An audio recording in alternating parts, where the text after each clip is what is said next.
पंडाल बिच ठुमका लगा ला पिया हो, पंडाल बिच कमर हिला ला पिया हो, पंडाल बिच कमर।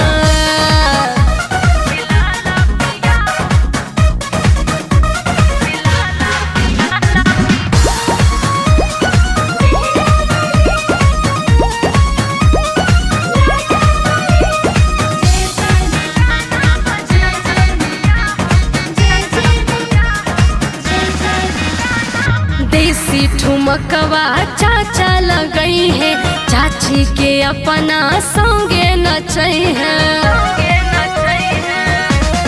हाँ, देसी ठुमकवा चाचा लगई है, चाची के अपना संगे नचई है। माई के आरती कराला पिया और शादी सभे में बटवाला पिया, पंडाल बिच ठुमका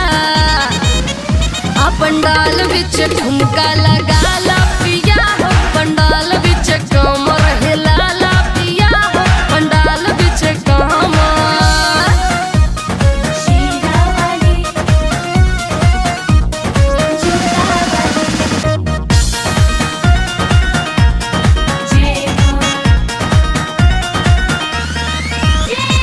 हर जगह चलत नौमी के लहर, झूमत गाँव पूरा झूमत शहर।